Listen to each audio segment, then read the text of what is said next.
Amigos, bienvenidos a Solo Porque Sí.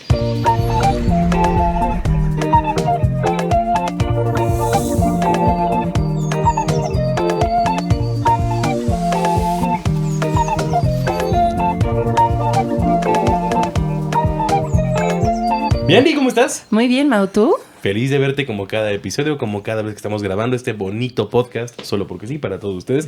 Producción, buenos días, ¿cómo están? Desveladí. Hoy estamos grabando temprano y producción no son morning persons. Entonces andan batallando con las actividades. Un poquito. Pero buenos días, producción. Espero que estén muy bien y que les guste este episodio. Solofílico de ustedes ya despertaron, nos están viendo en la mañana, tarde o noche, díganos en comentarios. Y siempre les digo al final, pero mejor ahora al principio. Por favor, denle mucho amor a este video, compártanlo, dejen un comentario, piquen el botón de hype para que YouTube nos siga mandando para arriba. Y nada, espero que lo disfruten porque además hoy trajimos a un invitado que ya había venido en otra ocasión a platicar algo muy interesante y lo volvimos a invitar porque hay un tema, creo, Andy, que ha sonado durante todo el año. De hecho, desde el año pasado está con relevancia y hemos visto mitos y verdades a media y hay mucha gente espantada porque de repente todo el mundo empezó a escuchar el famoso gusano barrenador. Que si el gusano barrenador ya llegó a México, que si ya hubo primeros casos confirmados, que si las mascotas están en riesgo. ¿Qué tanto es cierto? ¿Qué tanto es falso? ¿Hasta dónde sí? ¿Hasta dónde no? ¿Qué te parece? Y la otra es la realidad, que ha sido un tema que le ha pegado económicamente al país. Eso sí. O sea, y que en temas de producción, o sea, tiene una relevancia impresionante, donde incluso ya se han visto afectadas algunas relaciones internacionales que tienen que ver con la importación y exportación de ganado principalmente. Así que, ¿qué mejor que nos platique del gusano barrenador? Un especialista que tú conoces muy bien. Claro que sí. Tu íntimo. Claro diría. que sí, pero estamos muy emocionados porque hablando de gusanos íntimos. Nos acompaña otra vez aquí en Solo Porque Sí el doctor Alejandro Besné. Doc, muchas gracias por regresar aquí a tu casa Solo Porque Sí. Gran presentación, ¿no? Gran presentación. No, al contrario, muchas gracias por volverme a invitar. Perdón. No mucho, pero sí, un poco. Andaba yo haciendo otras cosas. ¿Funcionas más de día o de noche? Creo que ya no sé a qué hora funciona. Antes funcionaba mejor en la madrugada. Por ejemplo, me levantaba, no sé, a las 3 de la mañana a hacer mis presentaciones de clase. Y bien, pero ahora me cuesta trabajo levantarme y hacerlas, ¿no? Y dije, bueno, voy a ver si en la mañana o más tardecito, pero no, creo que la edad me está empezando a pegar. Es la bola. A pasar, sí, la bola. Exacto. La bola me está pasando encima. Oigan, solofílicos, pues si ustedes son nuevos aquí en el podcast, bienvenidos. Esta es su casa y qué bonito que estén por acá. El mejor podcast de chisme veterinario que existe.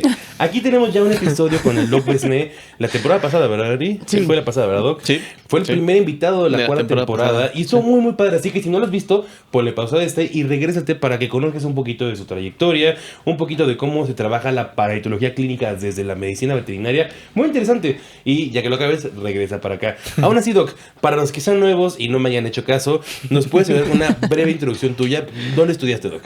Bueno, yo soy de la UNAM, en la Facultad de Medicina Veterinaria, del 2000 al 2005 más o menos, y después ya ahí hice maestría y luego me metí al doctorado, siempre en parasitología. Desde el prácticamente quinto semestre de la carrera me emocionó y me gustó mucho esa materia y a eso me dedico desde ese momento. Si tuvieras que definir de alguna forma qué es o qué involucra la parasitología en medicina veterinaria, ¿qué es, Doc?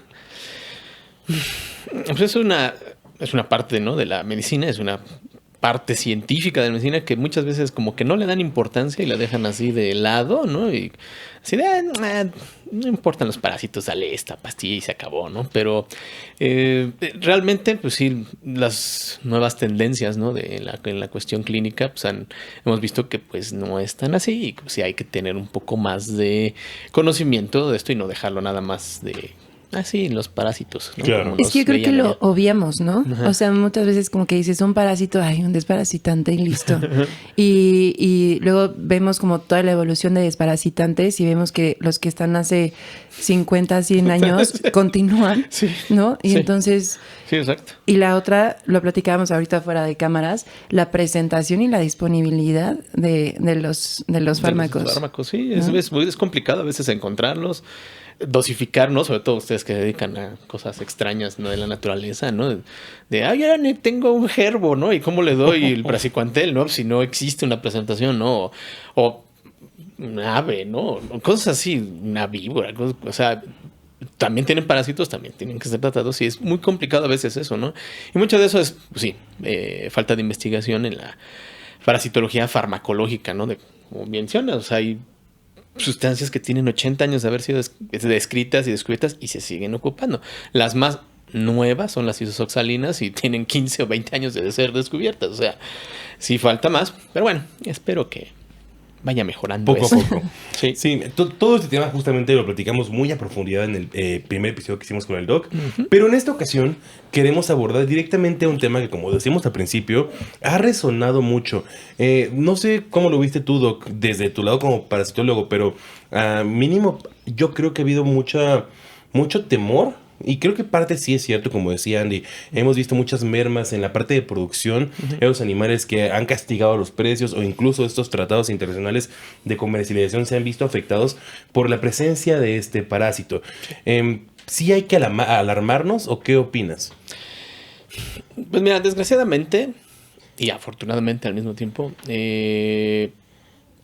la modernidad, ¿no? y de comunicación, ¿no? Actual de redes sociales y todo esto ayuda, ¿no? En el caso de que pues, es una información que está disponible a muchas más personas más rápido al mismo tiempo, pero al mismo tiempo pues empieza de todas maneras a filtrar o a pegar ahí también mucha desinformación y mucho amarillismo también al respecto, ¿no? O sea, no es que no sea un problema, o sea, sí lo es, pero es un problema desde los 50. Lo que pasa es que ahora pues, es como todo, ¿no? Antes en los 50 pues alguien se lo reportaba y después de 6 meses ya se sabía. Y ahora casi en tiempo real tienes el de, ya apareció un caso aquí, ya apareció un caso acá, ya apareció otro acá, ¿no? Y eso como que levanta, ¿no? Esa alarma, sobre todo de personas que creen que es algo nuevo, cuando el bicho tiene pues casi 200 años, ¿no? O sea, de ser descubierto y que existe aquí desde hace mucho tiempo, ¿no? Pero, pues, ahora sí que esta parte así como amarillista sí hay que tenerla en consideración. O sea, no es que no sea un problema, pero no es ese problema así exponencial, ¿no? Que lo magnifican. Oye, Doc, ahorita que hablas como de la historia y que ya nos dijiste que este bicho está desde hace muchos años. O sea, creo que la pregunta inicial, ¿qué es el gusano barrenador? Pues bueno, le llaman gusano barrenador a una larva de mosca. Generalmente, ¿no? Las moscas son dípteros, son insectos y tienen la capacidad de reproducirse por metamorfosis completa. Tienen una fase de huevo y luego una fase de larva y luego una fase de pupa y el adulto, ¿no? Muchas moscas, no solo esta, la del gusano barrenador, utilizan digamos, materia orgánica para poder evolucionar, ¿no? Lo vemos en las moscas domésticas, ¿no? Dejas ahí tu sándwich, se mosquea y llega la mosca y pone un huevito y de repente ya está todo agusanado, ¿no? Esas larvas, ¿no? Son ahora sí que la siguiente generación. En el caso del gusano barrenador es exactamente lo mismo. Lo que pasa es que pues tuvimos la mala suerte de tener una mosca que en lugar de elegir en materia orgánica no viva o en descomposición, como sería un cadáver, ¿no? Por ejemplo, escoge tejido vivo. Esa es la gran diferencia. Entonces el gusano barrenador, le dicen barrenador por su forma, ¿no? Que es así como puntiagudita y tiene varias hileras de espinitas y entonces hace la forma como de un barreno, que es como este taladro que ocupan para perforar en la tierra, ¿no? Que tiene esa forma. Y literalmente eso hace, ¿no? Perfora, se mete y come tejido vivo, que esa es la gran diferencia con las otras miasis, ¿no? Que a eso se le llama, ¿no? Cuando un animal o un animal, ¿no? O un humano, ¿no? Está parasitado, entre comillas, o invadido por este tipo de larvas, es a lo que se le conoce como miasis. Y hay varios tipos de miasis, ¿no? En ese sentido. Nada más que esta sí es una miasis muy estricta. Es una de las pocas que existen así, de que la larva, requiere forzosamente tejido vivo. O sea, no es como las otras. O sea, vamos, si yo me muero y vengo y vienen las moscas, eso también es una miasis, pero yo ya estoy muerto, claro. Ya no me importa, ¿no? Pero si estoy vivo y me genera una herida, sí va a llegar ahí. Aquí, por ejemplo, Doc, yo tengo muchos recuerdos de chico ver cómo a una de mis tías le sacaban una larva cutánea, una miasis cutánea. Y entonces ahí yo tengo la duda. Entonces, podemos encontrar, por ejemplo, una miasis de otro tipo de mosca que haya escogido tejido vivo nada más por al azar. Sí. No forzosamente todo lo que hagamos de miasis cutánea entonces va a ser gusano Sí, exacto. barrenador. De hecho, hay muchos tipos de miasis, ¿no? En medicina veterinaria conocemos a Gasterophilus, ¿no? La mosca que vive en el estómago de los caballos, ¿no? Está Estrus ovis, ¿no? Que vive en la nariz de los borregos. Está Hipoderma, que vive debajo de la piel, dentro de tanto de los bovinos y otros animales, como del humano también. Los humanos tenemos una, se llama Dermatobia, ¿no? También esa vive con nosotros. Lo que pasa es que ellas, vamos, o sea, viene la mosca y pone el huevo, se meten y se acabó. Sale y ya. El problema o la diferencia más grande entre esas miasis y esta del gusano barrenador es que de las larvas del gusano barrenador sí se comen todo lo que está alrededor, no solo lo ocupan tantito para evolucionar. Andy está así desde rato. Es el reflejo cortical. Sí, o sea, se lo comen todo. De ahí viene el nombre de Ominivorax, porque originalmente es una miasis que se descubrió en los humanos en una isla prisión en América en 1880 y tantos. Un doctor, Coquerel se llama, creo, Querel, algo así, no recuerdo muy bien cómo se llama, que la vio en los prisioneros y le llamaron Cochleomia omnivorax porque pues era literalmente así, come hombres, devora humanos. Así, sí, o sea, si ustedes lo han visto, ¿no? En los animales lo que hace, o sea, es impresionante. Sí. Oye, pero antes de que la gente que nos está escuchando se alerte, se asuste y se empiece a rascar como yo. ¿Qué tan alta es la probabilidad de que estos gusanos puedan estar en un humano? O sea, ¿qué tendría que pasar con ese humano para que se dé esta miasis? Realmente es baja la probabilidad.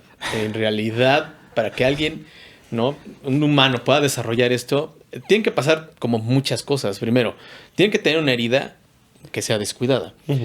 Lo cual, o sea, habla, por ejemplo, ¿no? De a lo mejor cuestiones, ¿no? De falta de higiene, falta de recursos, ignorancia, ¿no? De, ay, pues es que me corté, ¿no? Y pues me dijeron que me pusiera esta pomada y ya nada más, y etcétera, ¿no? O sea, sí es mucho de descuido, porque además, o sea, uno no, o sea, si yo me corto, no voy a dejar a mi auxiliar. Mira una mosca. Ay, mira esa mosca, ya se paró. Sí, pero ahí. Que coma un ratito. No, soy amigo de todos los animales, deja que se alimente, o sea, es raro, ¿no? Recientemente tuve un caso de un médico veterinario, de hecho, que tiene miasis. No comprendo cómo puede ser posible, o sea, en qué punto, ¿no? Es mucho de descuido. Y los casos de humano que ahorita se han visto, ¿no? Son personas generalmente pues mayores en estados digamos, de vulnerabilidad o de, digamos, también condiciones socioeconómicas pues bajas, precarias, ¿no? Que también ese es uno de los problemas de esto, ¿no? O sea, les digo, esta cosa se lo descubrieron en prisioneros de una cárcel, que pues, obviamente no eran entonces muchos derechos humanos, ¿no? Podemos descartar como estos mitos y esta parte del susto de la gente de, ay, es que me picó una mosca, me mordió una mosca y ya puedo tener gusano barrenador. Sí, claro. O sea, tiene que haber a fuerza una herida. Tiene que haber una herida, forzosamente tiene que haber una herida. No es nada más de que llega y ya me come. No es película de terror de serie B ochentera. De Canal 5. Sí, de Canal 5 en permanencia voluntaria. No, es diferente, ¿sale? Por Dios, eso es una referencia muy anciana, pero bueno. Sí, yo también me sentí, porque aparte cuando los tres no se ríen es como, sí. Sí, claro.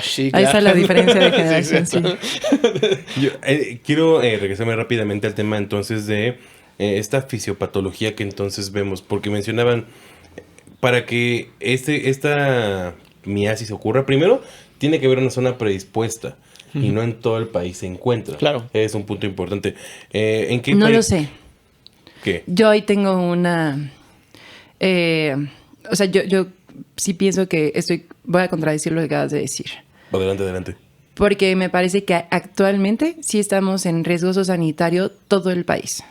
Porque ya hay casos reportados en absolutamente casi todos los estados. A lo que yo me refería, tal vez lo dije de forma errónea, como decía el doc, la predisposición basándonos, por ejemplo, en los estados de vulnerabilidad de la gente o las manchas urbanizadas en comparación a las zonas rurales, que creo es donde más se puede presentar. A eso me refería. O sea, no todo el país tiene esa misma extensión urbanizada o mancha rural. Por lo mismo, no es lo mismo hablar de un estado capital como Ciudad de México, hablar de una zona que no tenga tanta marcha urbana. Eso es lo que me refería. Pero en caso de humanos. En humanos, sí. En humanos. Ajá. Sí, claro. Animales justo está un poquito, y a esto quería ir. No es tan fácil controlarlos. Pero mencionábamos entonces que para que se dé esta aparición o que esta larva aparezca, porque al final es parte del ciclo biológico, lo que requerimos es heridas en algún organismo vivo. Sí. Dejemos de hablar de humanos porque al final, pues humanos, ellos tienen sus propios médicos. Creo que los animales que sí son un poco más vulnerables aquí serían los animales no humanos. Porque efectivamente, por mucho que el perro diga, ay, mira, me corté mi oreja, no puede sacar una gasa y lavarse, ¿no? El perro está a disposición de lo que, si tiene dueño o propietario, lo haga. Y si vive en calle, pues a expensas de que una larva no llegue o una mosca no llegue y deje larvas. Tomando eso como base, Doc, ¿qué tan complicado sería entonces controlar realmente a este gusano? Porque es lo que hemos escuchado mucho. Ya se propagó, ya está en toda la República. Ahora, ¿cómo se contiene? Es que es complicado. O sea, el principal factor aquí que fue, ¿no? ¿Por qué empezó otra vez? Fue, o sea, así sin más, descuido gubernamental, ¿no? Creyendo que ya tenían controlada una situación. Pero, no, ahora sí que, como citando al doctor de la película de Jurassic Park, ¿no? No me acuerdo cómo se llama. Pero dice, la vida se abre paso. Y pues sí, o sea, claro. Es una mosca. Y las moscas, pues tienen que cumplir su ciclo de vida. En algún punto, algo iba a pasar, ¿no? Entonces, pues entre el descuido gubernamental más la globalización ilegal, por así decirlo, ¿no? Porque, o sea, una cosa es lo que te dicen de, ay, sí, yo importé de tal lado y esto es con certificación y todo. Y otra cosa es lo que pasa en la realidad, de que pues, muchas personas, por sobrevivir, ¿no? Por esta cuestión económica, ¿no? Pues pasan el animal por las fronteras y a nadie le importa, nadie los ve o por lugares. Y eso fue lo que sucedió. Y luego, aparte, lo mezclas con, pues, creo que ya está erradicada, pues vamos a dejar de producir moscas estériles, ¿no? Que luego vamos a eso. Vamos a dejar de producir. Ya no necesitamos, está controlado o erradicado, ¿no? Lo cual, en términos biológicos, pues la erradicación es algo demasiado soberbio por parte del humano, ¿no? Y con esto ya lo demostramos. O sea, simplemente es, si tienes una sola que pueda pasar ese filtro, pues ya valió. Y está en riesgo. Y fue lo que sucedió, ¿no? Animales pasados a través de la frontera de manera ilegal con el gusano. ¿Por qué? Pues porque existe en la parte de Sudamérica. Ahí todavía nadie lo controla ni lo erradica. Esto fue la parte de Panamá, del canal de Panamá, hacia el norte. Hacia acá, ellos tienen problemas de gusano alrededor siempre. Ari, ¿no? Yo te tengo varias preguntas. Varias. También la mosca la vemos mucho más presente cuando hay climas cálidos, claro, ¿no? O sea, en temporada de calor, o sea, los lugares, llámese zoológicos, llámese granjas, establos, lo que sea, se llena de mosca impresionante, ¿no? Y normalmente como que el humano siempre asociamos el tema de mosca hacia una falta de higiene, o X, pero también se nos olvida el factor del clima.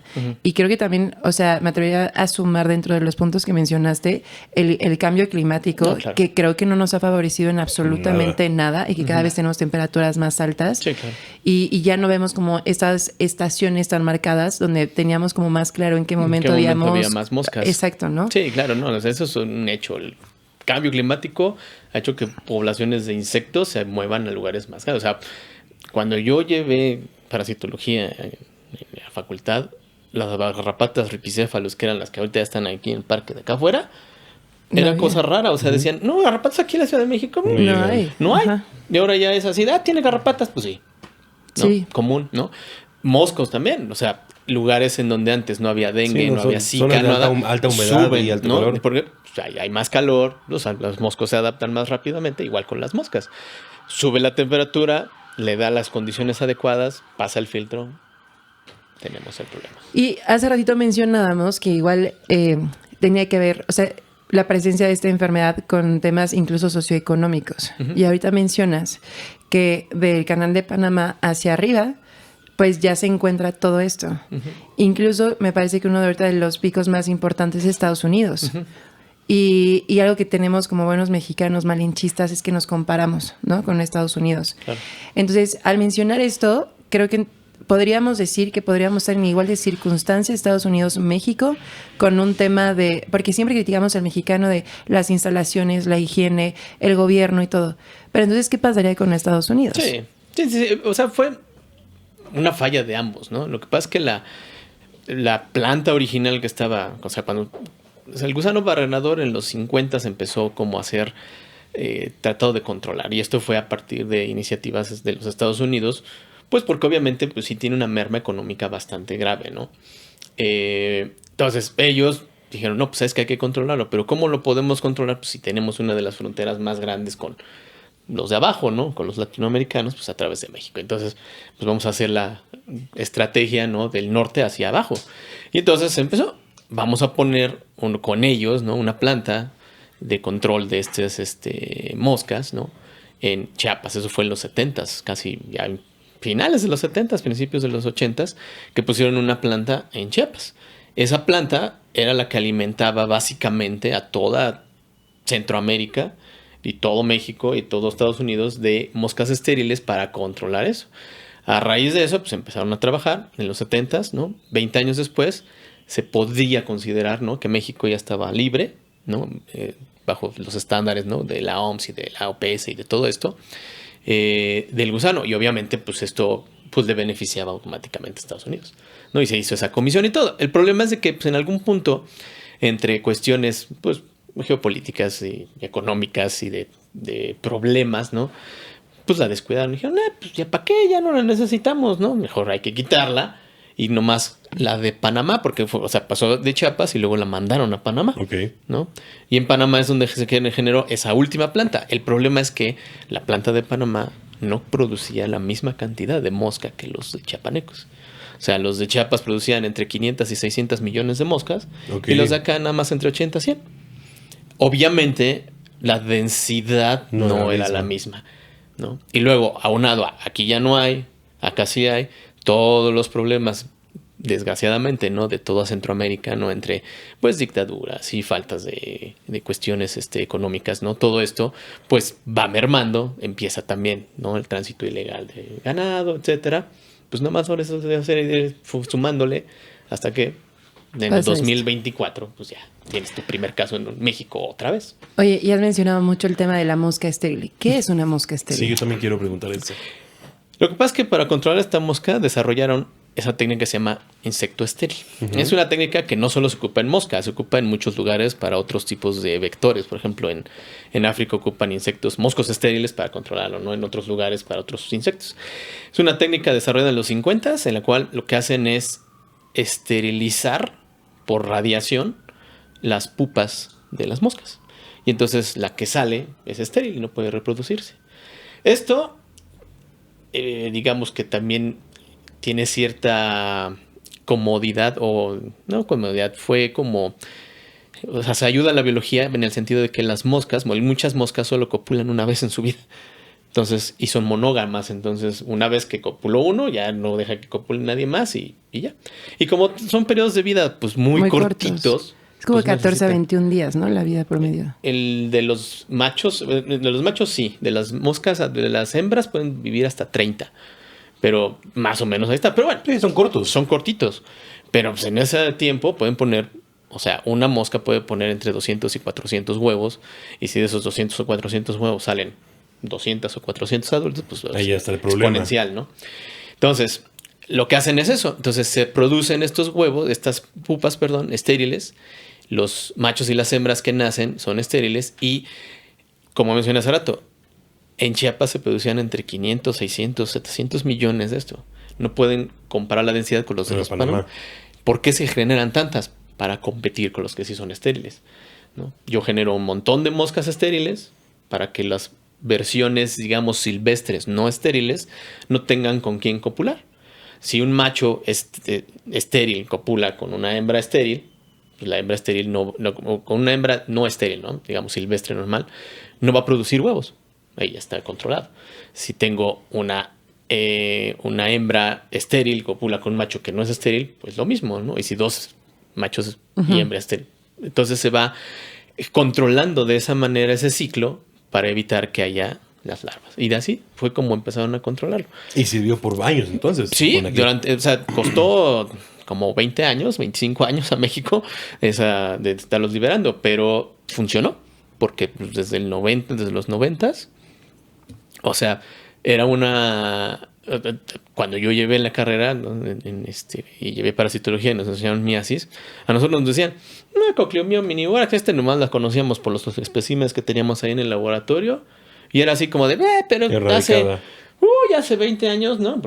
Del 2000, o sea, de 90 al 2000, hace 20 años que no está aquí en México, ¿no? No existe o está erradicada. Se tenía contemplada dentro de las enfermedades de reporte obligatorio, ¿no? Como algunas otras, pero obviamente no era como un problema. Nadie vio lo que venía 20 años después, ¿no? Sí, claro. Ese es el problema, ¿no? ¿Y crees que a México le cuesta otros 20 años salir de esto? No creo. No, lo que pasa es que, o sea, en ese tiempo costó trabajo, pero porque la técnica era nueva, relativamente nueva, no había que adaptarla, había que hacer las instalaciones y todo esto. Ahorita no. El know-how ya está. Ahorita, hace como 2 semanas vi, ¿no? una noticia del gobierno que ya había puesto otra vez en actividad la planta de Chiapas. Ok. Y ya tienen nuevas moscas. Y entonces ahora sí que la estrategia es pues volver a generar un montón de moscas para hacerlo. Como ahora ya está la infraestructura, digamos, a lo mejor hay también, ¿no? Por intereses de Estados Unidos, un poco más de dinero, ¿no? Para poder... Y presión, ¿no? Para que lo estén haciendo. Y la presión, pues obviamente que esto va a ser mucho más rápido. A lo mejor no cueste 20 años, a lo mejor en 5 ya no hay otra vez mosca. Oye, hablemos un poquito, o sea, sigamos con el tema de control. Antes de meternos como más a la cuestión de la signología y lo que representa. Pero en temas de control de mosca, digo, uno como mortal o que no estamos como, sí, como, o sea, que no podemos ver una mosca y decir, ay, esto lo especie. Yo no puedo, no lo sé. Ni yo.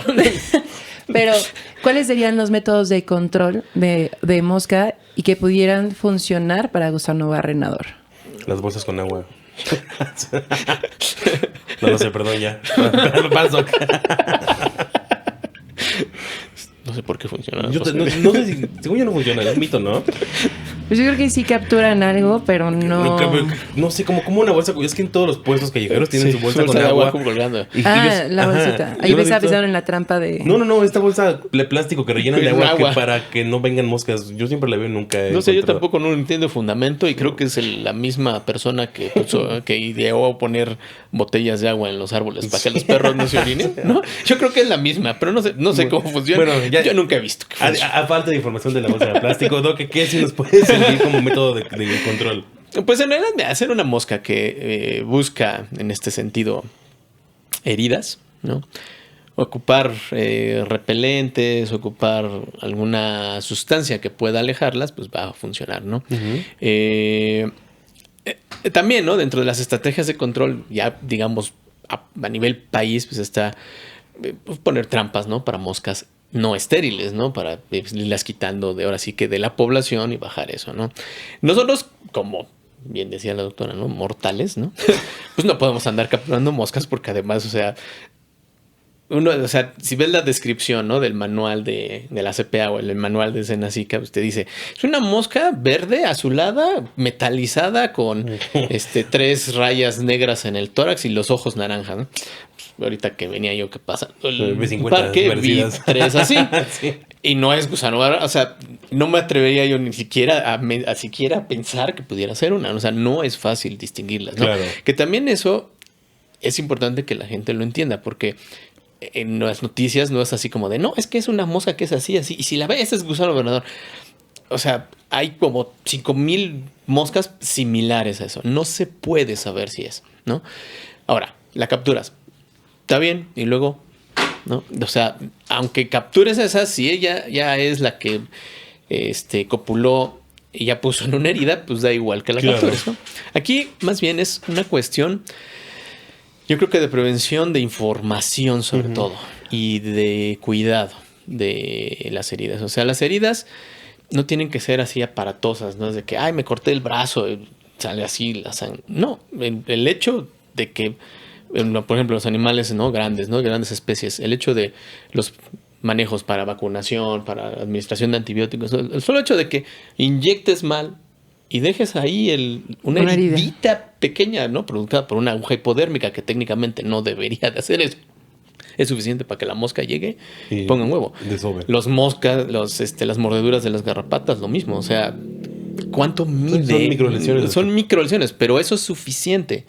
O sea, las moscas del gusano barrenador tienen un gran olfato para la sangre, para las heridas, y entonces van a buscar. Entonces, es cuidar las heridas aquí, ¿no? A nivel de, por ejemplo, animales grandes, ¿no? De producción, ¿no? Borregos, cabras, cerdos, vacas, etcétera.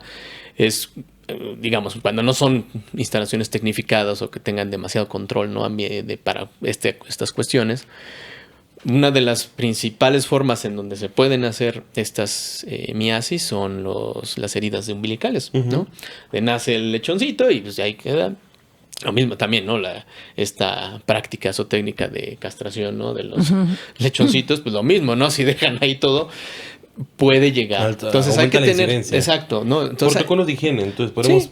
cerrarlo de protocolos de higiene. Claro, yo creo que puede ser protocolo, o sea, lo enlistaría como protocolos de higiene, o sea, hacia los animales. El tema, yo creo que también valdría la pena como todo lo que, o sea, se habla de trampeo, que ya sea en esas cubetas especiales, las bolsas que no son de agua, hay trampas de bolsa. Sí. Hay unas que me parece que como que... ay, no sé, lo embarran en la pared y como que ahí se queda pegado. El que si vemos huevecillos o todo retirarlos, o sea, limpiar de las instalaciones.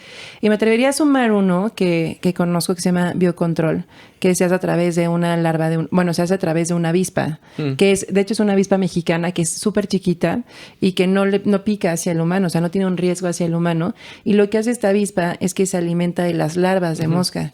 Entonces, al final me parece que también es un método de control que hace que realmente se corte todo el ciclo. Claro. O sea, no nada más mata o captura la mosca ya adulta, dejando viables los huevecillos o las larvas, ¿no? Control completo.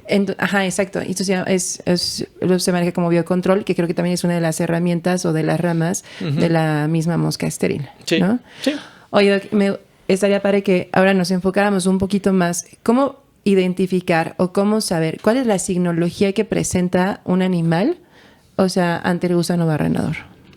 Pues en primera lo que van a notar pues, es la herida con los gusanos, ¿no? La miasis. Ahora, desgraciadamente no todas las miasis por heridas son causadas por gusano barrenador.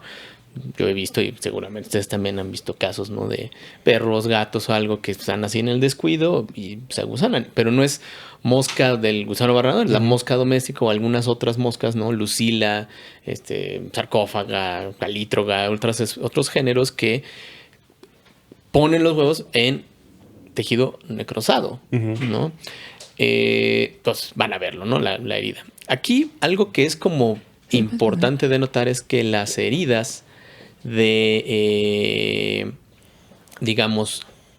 provocadas por el gusano barrenador van a ser frescas, no necróticas.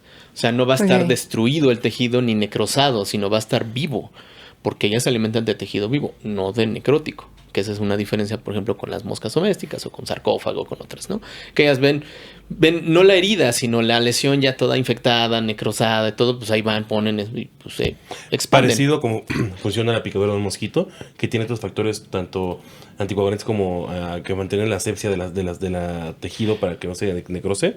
Sí, ellas lo que hacen, o sea, parte de sus mecanismos, ¿no? Para poder seguir comiendo lo que puedan evolucionar a la larva 3 y ya salirse de ahí es secretan muchas sustancias que permiten esto, o sea, como destruir, ¿no?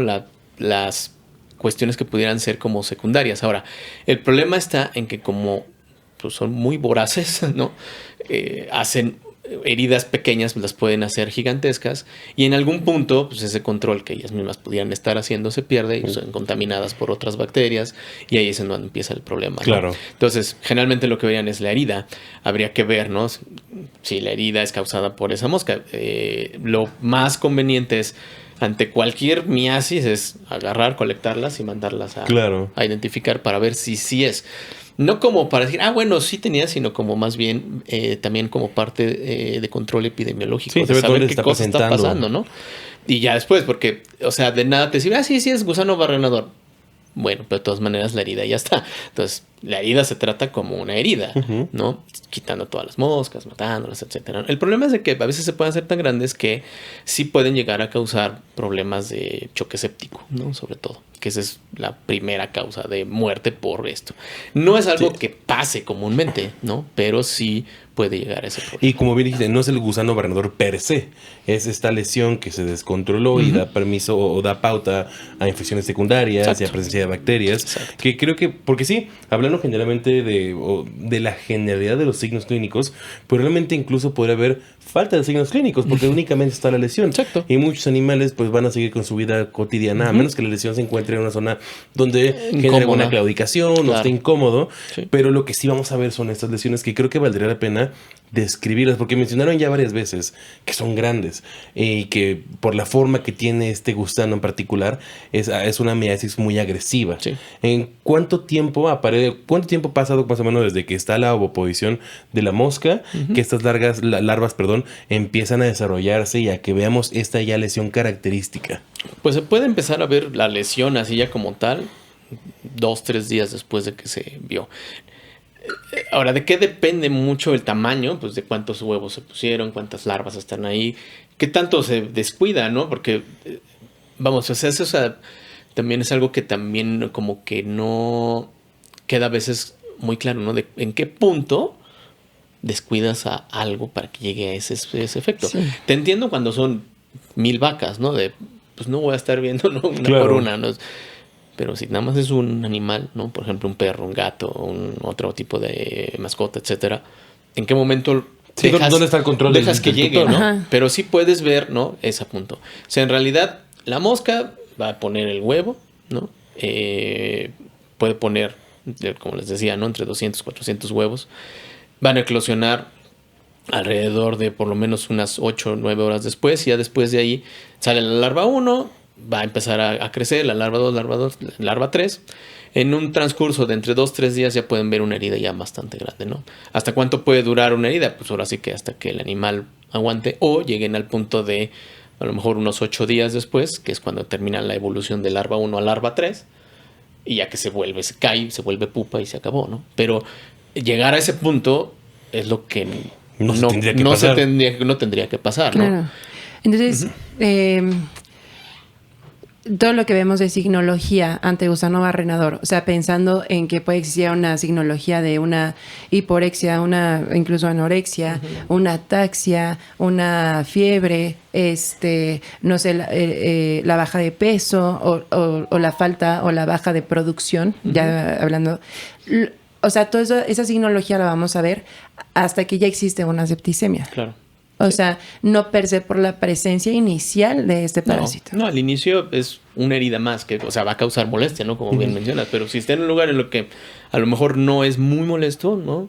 Pues va a continuar, ¿no? Y si hablamos de los protocolos que incluso el gobierno ya ha establecido, o sea, porque es una enfermedad de reporte obligatorio, como bien lo mencionaste al inicio, ¿cuáles serían los protocolos? O sea, ¿o qué es lo que indica la ley? O sea, tú ante la sospecha o ante ya la confirmación del gusano barrenador, ¿cuáles serían los protocolos o los pasos a seguir para hacer el reporte o para atender al paciente? Se supone que, o sea, si yo tengo un animal sospechoso de esto, tengo que hacer el reporte a Senacica. Senacica va a venir, va a colectar las larvas o, en este caso, no, nosotros las podemos colectar, es simplemente ponerlas en alcohol al 70%, se pueden conservar así bastante bien. Senacica está dando también en muchos lugares, está dando los tubos colectores con o sea, existe esa manera, ¿no? Llega a Senacica, los colecta, se los lleva, los identifica y pues ya te manda una cartita de resultado, ¿no? De sí era cocleomía o no era cocleomía, ¿no? Y en dado caso de ser, es aquí, eso es lo que les decía, ¿no? O sea, ya fue. Pues es ahora sí que otra marquita de, mira, no sabíamos que teníamos en la colonia del Valle. Pero entonces no se tiene que sacrificar ese animal. No, en realidad no hay necesidad de. O sea, vamos, una vez que ya están las larvas ahí, si yo las quito completamente todas, pues ya no hay forma de que se transmita hacia ninguna parte. Y creo que es un, perdón que interrumpa, pero es que eso yo lo había escuchado en varias personas que tienen miedo. Es que si yo tengo un animal con gusano barrenador, es infeccioso, ¿no? Y podemos desmentir entonces esto. No es que yo pueda, si yo toco a mi perro con gusano barrenador, yo no voy a aparecer con gusanos en la piel. Sí, no. Es que también eso lo he visto bastante, como de esta parte desinformativa. O sea, no. Si un animal tiene gusano barrenador y yo lo toco, la larva no se va a subir y me va a hacer un hoyo en la... O sea, eso no pasa. Un animal que tiene gusano barrenador no es infeccioso para otros. En realidad ahí lo que hay, o sea, es de importancia más bien epidemiológica, porque si ese animal yo lo dejo, ¿no? Las larvas evolucionan hasta la larva 3, sale la pupa y entonces eso es lo que va a generar el cierre del ciclo. Va a generar otro adulto que no es estéril, ¿no? Y va a propagar el ciclo. Por eso son, digamos, peligrosos, ¿no? Esos animales que andan en tránsito, que tienen el gusano, que a lo mejor no lo vemos, ¿no? Porque a lo mejor la herida empezó apenas ayer y yo me lo llevo de paseo a Veracruz, ¿no? Y ahí ya me estoy unos días y de repente veo que está ahí. O sea, epidemiológicamente, ¿cuál es el problema de que ese animal esté ahí ahora? Pues de que va a llevar pupas, ¿no? o potenciales pupas a otro lugar. Pero no, o sea, no hay ninguna, digamos, ventaja en sacrificar a un animal. O sea, él... ¿Por qué? Claro. ¿Existe un tratamiento específico? Sí. Hay polvos, ¿no? Que les llaman el polvo para la gusanera, ¿no? Que también, ¿no? Cuando son polvos de insecticidas. Son insecticidas, ¿no? Cuando les digo, ¿no? O sea, cuando yo llevé maté esta bicho ahí en la carrera, nos decían, no, pues es que eso ni existe, ¿no? Y vendían, ¿no? Polvos para las gusaneras y sustancias para las gusaneras. Pero ahora sí como que casi nadie los compra. Pues sí, obviamente no había. Y ahora ya la demanda subió. Sí, claro. ¿No? Bayer, patrocínanos. Sí. Ojo, ¿no? Bien jugado. Sí. No, que son insecticidas. Lo que sucede pues, es echarlos, los van a matar a las larvas. Pero de todas maneras hay que quitarlas. O sea, no es echarlo y ya. No es bueno, ya se lo eché, pues ya está. No, tienes que quitarlas. Sobre todo porque el gusano hace cavidades. O sea, es una miasis cavitaria, se mete profundamente. Ese es el otro problema. A veces, ¿no? Animales que tal vez tú dices, bueno, ya tenía una heridota, le quité los más que se puede, todo esto, ¿no? Pues ya quedó. Pero a lo mejor no viste que había otros más adentro. Claro. Y esos pueden ser los que pudieran transmitir hacia otro lugar, ¿no? Epidemiológicamente hablando esto. El problema está, ¿no? De que es difícil saber eso, ¿no? Muchos de los casos, por ejemplo, que a mí me han contado hasta ahorita, ¿no? De animales que no son de grandes especies, que son mascotas, ¿no? Perros, gatos, conejos incluso, ¿no? Se mueren, desgraciadamente, pero porque la miasis avanzó mucho. O sea, lo dejaron demasiado. No hay mucho como que hacerle porque pues ya está septicémico, ya tiene muchos problemas. Y aunque le quites todas, pues de todas maneras el problema secundario... Sí, el problema ya está. Ya está, ¿no? O sea, en realidad el problema no es tanto la presencia ahí, sino de todo lo que causa después. Pero epidemiológicamente no hay por qué, o sea, no hay necesidad de eutanasiar a un animal que tiene gusano barrenador porque, o sea, a menos que digamos clínicamente ya no se pueda hacer nada, ¿no? Ahí sí. Pero si nada más tiene 2, 3 larvitas, ¿no? Y ya le hicieron su hoyo, se las quitaste, estás seguro, lo ves, no hay necesidad. Él no es contagioso para otras. Oye, y así... Yo tengo una duda. Me parece que también dentro de estos establos y estas líneas de producción, también creo que posiblemente no se reporta el número real, ¿no? ¿Qué tanto riesgo existe como propietario y como médico de decir, en mis instalaciones existió un caso de gusano barrenador? O sea, ¿existen sanciones por parte del gobierno? ¿Existe alguna repercusión? ¿Existe algo por lo cual genera este miedo para, o sea, declarar o pues sí, reportar un caso? Sí existen las sanciones, ¿no? Como es una enfermedad de reporte obligatorio, o sea, estamos obligados como médicos veterinarios a reportarla. Y si no, incluso hasta pues, pierdes la cédula por omisión, ¿no? De o sea, te estamos diciendo que lo reportes y no lo reportas y estás generando esto. Entonces, sí puede haber esas sanciones. Y muchas veces, como en todas las enfermedades, pues esa es una de las causas de no lo reportes, nada más di que tenía ahí gusano o ni siquiera se sabe, ¿no? Esto, desgraciadamente, pues, o sea, obviamente tenemos lo que conocemos y pues lo que no, claro, ¿no? De qué tanto va a haber, ¿no? Que generalmente lo que no conocemos es mucho más grande de lo que conocemos, ¿no? O sea, hay reportes, pero cuando tú empiezas a hablar, ¿no? Con colegas que están en otros estados y dices, es que dicen que nada más en Chiapas. No es cierto, yo ya tuve un montón aquí y acá y acá y acá, ¿no? Tengo algunos colegas que están, por ejemplo, en Veracruz, ¿no? Dicen, aquí está plagado, a cada rato veo perros, gatos con eso. Entonces, también hablamos de la parte de gobierno que no expone los números reales. Exacto.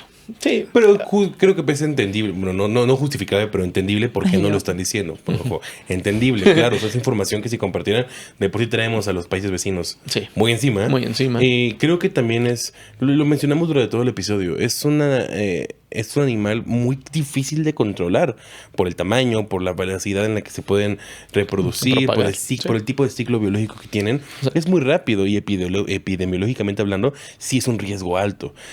Aquí, Doc, únicamente como prevención, mencionamos que están estos polvos que están vendiendo ahora para eliminar a este gusano, matarlo.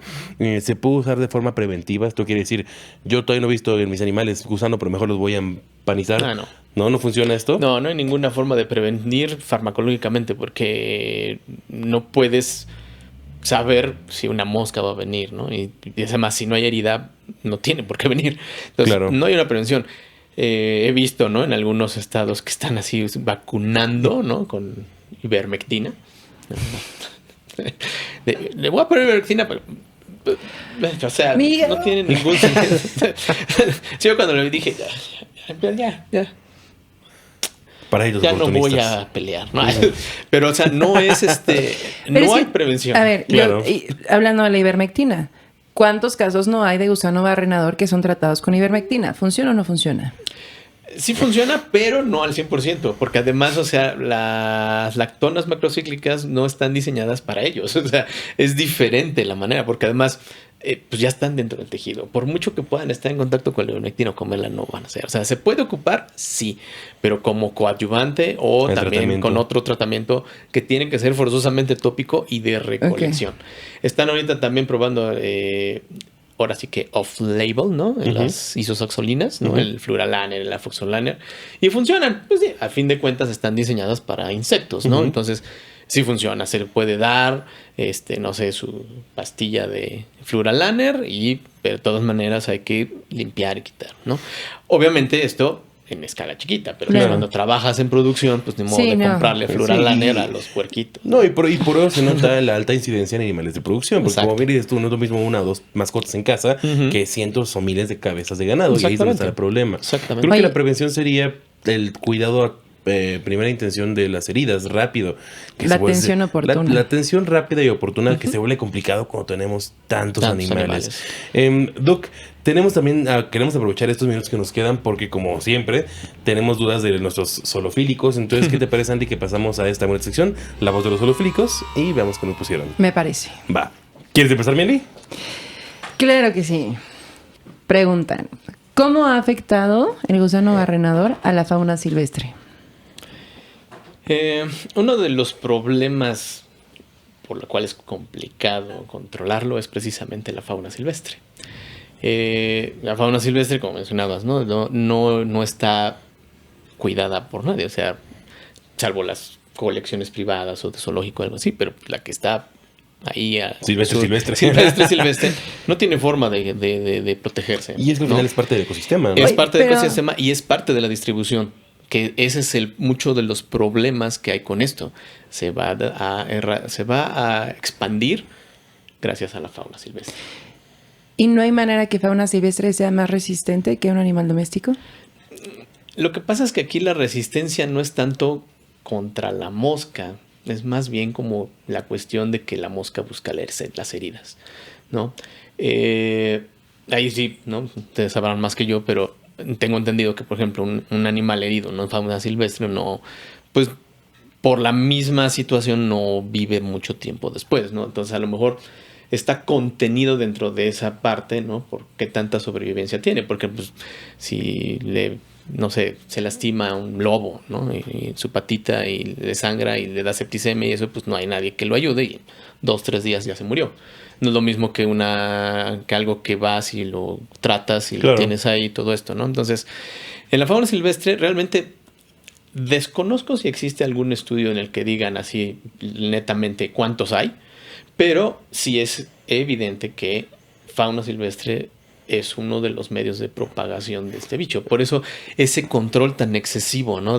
A ver, si tienes animales que tienen gusano varano no se pueden mover. Pues no porque lo mismo, ¿no? No es porque la vaca vaya a transmitirle algo, sino porque puede ser que a medio camino la vaca se muere, se salen las pupas, o las pupas se salen, o las moscas ya adultas se salen, y van y se encuentran al venadito en el cerro y lo parasitan, y entonces ciclo y empieza a brincar y a brincar y a brincar. Claro. Pero sí. Y creo que justo en fauna silvestre es normal que por el tipo de hábitat donde están, por el tipo de movimiento, por los mismos follajes, las microlesiones son parte cotidiana de su vida. Entonces, lo que comentabas al principio, si con lesiones de aguja hipodérmica podemos tener suficiente para que esta mosca decida dejar sus huevos, pues todos los animales de fauna silvestre tienen algunas microlesiones por el hábitat en donde se encuentran y por su forma de vida. Digo, mi duda es porque, por lo menos ahorita reportado, no hay nada reportado. Pues no. O sea, ahí está la palabra. Sí, producción me está diciendo si hay reporte. O sea, hay 4 casos. Pero son 4 de cuántos de ganado. O sea, por eso es mi pregunta también de si existe algún tipo de resistencia, ¿no? O sea, y digo, ahí existe una complejidad un poco más alta, porque por lo menos una vaca la estás viendo, la puedes agarrar, la lazas y todo y puedes tratarla. Pero un animal de fauna, o sea, o tienes que trampearlo, tienes que capturarlo, tienes que sedarlo, tienes que, o sea, buscarlo. O sea, tienes muchas cosas más que quizá también por eso no existen esos reportes, ¿no? También pudiese ser. Pero, digo, se me hace como una línea muy interesante. Sí, sería interesante. Dentro de la, digamos, lo que sería en el aspecto así netamente parasitológico, recordemos que, o sea, los parásitos realmente son oportunistas. Claro. Entonces, obviamente los animales que viven con ellos durante mucho tiempo, pues sí tienen cierto grado de, no resistencia, sino más bien tolerancia, ¿no? Y por alguna razón a lo mejor pueden controlarlo. No creo, desde el punto de vista parasitológico, que una miasis de este tipo pueda generar esa tolerancia como para que no haya muchos casos, porque son larvas muy voraces. O sea, no es lo mismo como las moscas que ponen en la nariz, ¿no? Que ahí pueden estar y no pasa nada, se salen y se acabó, ¿no? Pueden vivir ahí con sus moscas que seguramente han visto en ardillas, en conejos, acuterebras, ¿no? Que hasta se ve espantoso, ¿no? Con las larvas gigantes. La cabeza de la ardilla, sí, la acuterebra. O sea, que se ve. Y la ardilla está como si nada y de repente se sale y ya, ¿no? Es como cierta tolerancia. Ahora, que exista, pues sí. Que existen estudios ahí, yo nunca he visto así algo que diga, sí, el venadito puede... Quizá también tiene que ser también el ecosistema, no es la misma cantidad de mosca que podemos encontrar en un establo a lo que podemos encontrar en vida libre. Claro. Justo acabo de repuntar lo que decían. Yo creo que eventualmente sí habrá estudios y conforme vaya avanzando la investigación y el control van a salir más papers y tal vez en 10 años digamos, ahora sí ya hay estudios específicos, la relevancia específica en especies más importantes de fauna o las más estudiadas, pero creo que sí al día de hoy falta mucha investigación y porque justo no es lo mismo cuántas empresas no van a financiar el estudio en producción de ganado, porque es lo que deja a fauna. Claro. También ahí está el apoyo económico, está por ahí. ¿Cuántas cocleomia hay en jaguares? Sí, ¿no? O sea... sí, todavía no creo que esté ese apoyo económico. No me hagas enojar, Mauricio, lee la siguiente. yo tengo otra, Doc, que esta sí, se me hace interesante igual. Dice... ¿En qué países existe? Y es que mencionabas justamente que al final, a ver, una mosca no saca visa ni pasaporte, ni dice, mira que hay una frontera, ya no voy a pasar, aquí hay un muro. El ICE me va a agarrar. Sí, todavía no llegan a eso. No hay ese punto. ¿Cómo podemos delimitar entonces, y tomando en cuenta este cambio climático, la zona de distribución de esta mosca? Este bicho. Bueno, para empezar, es americano nada más. No existe en Europa. Ellos tienen sus propias equivalentes, ¿no? De hecho, hay gusano barrenador del viejo mundo, que es otro, que ni siquiera me acuerdo cómo se llama, creo calitroga. Pero también está como muy limitado a ciertos lugares. Aquí en América sí hay. ¿Dónde? Todo lo que es Sudamérica existe. Los sudamericanos han tenido problemas en controlarlo por 1000 cosas, ¿no? Tienen la fortuna, los centroamericanos y los norteamericanos tenemos la fortuna de que pues, está el Canal de Panamá, que de cierta manera geopolíticamente, pues al ser pues prácticamente de Estados Unidos, ¿no? Pues evita muchos pasos de ahí hacia acá, ¿no? Entonces, por eso fueron. Realmente, desde Panamá hacia el norte, ¿puede estar? Sí. ¿Estaba controlado? Sí. ¿Ya se disparó? Sí. Ahora, si nos vamos de Panamá hacia el sur, ahí se los van a encontrar. Todos los animales que están allí pueden tener ese problema. Y han vivido con ellos. O sea, en realidad no hay tanto. La mosca prefiere climas más templados, por lo tanto, muy al norte, pues sí, no se va a ver. Y aquí aprovechando para sumarle a esto, de forma natural en todas sus distribuciones en el Nuevo Mundo, América, pero con esta comercialización, exportación, y no solamente de ganados, sino por ejemplo animales no convencionales que sí pueden ser comercializados de forma internacional. Sí. ¿Habría posibilidad entonces de encontrar un gusano barrenador del Nuevo Mundo en Europa? Por supuesto. De hecho, el otro día estaba oyendo una entrevista que le hicieron a un doctor de Michoacán, que describió un caso de que en los 70s más o menos un gobernante o no sé, famosísimo Gaddafi, ¿no? De Libia, viaja a Cuba, ¿no? Cuba, que siempre ha sido, ¿no?, el estigma que tienen todos los estadounidenses contra ellos y pues todo el bloqueo, etcétera. Cuba, obviamente, al ser parte de lo que es pues, prácticamente Centroamérica, no el Caribe, pues tiene gusano barrenador. Va Gaddafi, ve ahí, ve los borregos, dicen, ay, qué bonitos borregos, los cubanos se quieren ver bien buena onda y le regalan un lote de borreguitos. Y Gaddafi se los lleva a Libia y ellos tienen gusano barrenador. Y en Libia llegan, se disemina por todos lados. Tuvieron que mover así influencias entre la ONU, la OMS, la OPS, la FAO, todas las cosas para que los estadounidenses le dieran permiso a México de poderle importar moscas estériles allá para que pudieran controlarlo. Y lo controlaron, porque no hay allá. Pero de que puede existir la posibilidad, pues sí, obviamente. Si alguien se lleva un animalito con gusano barrenador en fase 1, de larva 1-2, allá termina la evolución, se libera la pupa y tienes la diseminación. Claro. Porque no ha pasado, pues, a lo mejor por suerte. Por suerte, porque justo, o sea, los puntos de control sanitarios están, pero creo que se podrían reforzar justamente porque no suena nada disparatado pensar que con estas miles de canales de animales vivos, no solamente hablemos del gusano barrenador, pues cuántos animales, cuántas bacterias, organismos y microorganismos no ya han pasado continentes justo por esta comercialización. Entonces sí podríamos pensar en que hay que controlar estas líneas de comercialización. Sí, fíjate que nunca he visto así como estudios en otros lados del mundo. Casi todo lo que se conoce pues, es en América, pero quién sabe. A lo mejor Oye, te tengo la última pregunta. Esta la manda Andisu. ¿Cuál es la función biológica de la mosca? La misma que de los moscos. Control poblacional. No es grosero, Mauricio. Sí. Yo lo platicábamos hace rato. Yo creo que los veterinarios amamos a todos los animales, excepto a las moscas. Yo odio a las moscas. Güey. No, pero deben de, o sea, tienen que tener una función reguladora o entiendo lo que las sea. que se comen la materia orgánica de descomposición, pero la que se come la materia viva, ¿para qué? Es control poblacional, igual que los moscos. Los moscos transmiten enfermedades para control poblacional, ¿no? Las otras moscas, pues, degradación de materia orgánica, ¿no? Si no tuviéramos sarcófaga, estaríamos llenos de carne putrefacta en todos lados, ¿no? Sí. Oye, Doc, pues, o sea, creo que enriqueciste muchísimo este episodio y creo que también la gente que nos está escuchando puede estar más tranquila de que no van a tener el gusano barrenador en sus manos, en sus brazos y en su cerebro. No es una invasión zombie tampoco. No.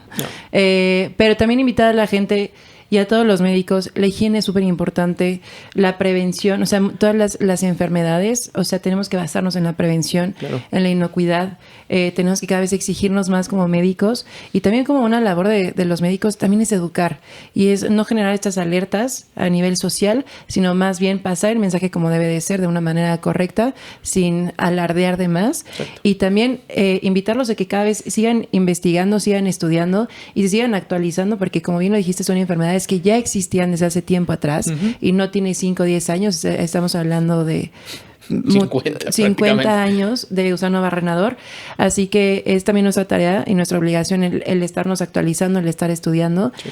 Te agradezco muchísimo por haber estado con nosotros. De verdad es un gustazo tenerte acá. Es tu casa. Excelente información. Muchas gracias. No, al contrario. Además de que creo que para emocionarlos, igual ahorita quien se queda de exclusivo, hay 2 cosas que me gustaría hacer. Una, analizar, porque aquí no podemos ser tan explícitos, pero en exclusivo sí, analizar tal vez una lesión y que veamos cuáles son los puntos más importantes que podemos observar para saber cómo alertar, por ejemplo, a un productor, a un dueño de mascotas, observar una lesión y también platicar, por ejemplo, de qué pasa con toda esta carne, que no es lo mismo un rancho TIF, un rancho o alimento que te venden con regulaciones con sellos de calidad a estos mercados o a estos ranchos traspatio. ¿Y qué pasa si yo me como una carne que ya tuvo el gusano barrenador y que tal vez ya tuvo presencia de bacterias secundarias?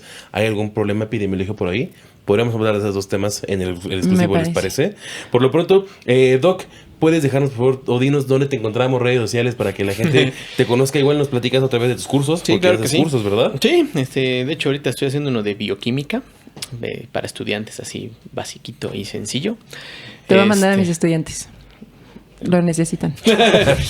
Sí, generalmente sí lo necesitan muchos porque no sé, pero bueno, generalmente tengo 2 páginas en Facebook. Una es la de parasitología veterinaria, @parasitovet, y tengo otra que se llama el Doc Besné, así lo pueden encontrar, donde ahí me la he descuidado un poquito y luego no subo cosas, pero ahí sí subo los cursos cuando doy esos cursos. No hay curso de diagnóstico, sobre todo de parasitología. Acabo de terminar uno de parasitología clínica en perros y gatos, y ahorita que estoy dando de bioquímica. Entonces sí, ahí me pueden buscar, o como Alejandro Besné en Facebook, y pues no hay problema. Vayan a checarlo porque la verdad es que sus cursos son muy, muy, muy interesantes. Y claro, complementan mucho la información que muchas veces no vemos o completa o ya no nos acordamos en la universidad. Siempre falta esta actualización constante, así que vayan a checar la página del Doc. Doc, reiterarte otra vez que agradecemos enormemente que hayas venido, solo porque sí es tu casa, y estoy seguro que este episodio ha librado de dudas a muchísimos. Yo sé que a mí me quito varias. Entonces es importante que lo vean, compártanlo, por favor. ¿Te entró la duda? Sí. Denle mucho alcance, por favor. Ya no le pongan cámara, Andrea, por favor, está castigada. Denle mucho alcance a este episodio, estuvo muy bien, muy informativo. Sí. Y nada, mi Andy, ¿quieres cerrar este episodio, por favor? No, pues nada más para decirles que activen las notificaciones, denle mucho like, mucho amor, mucho comentario, mucho, todos los queremos escuchar. Ustedes son los que mandan en este podcast. Recuerden que este espacio es por y para ustedes. Y pues nos vemos la próxima semana, ¿no? Claro que sí, nos vemos en un siguiente episodio, porque esto fue solo porque sí. Y nos vemos hasta la próxima. Bye.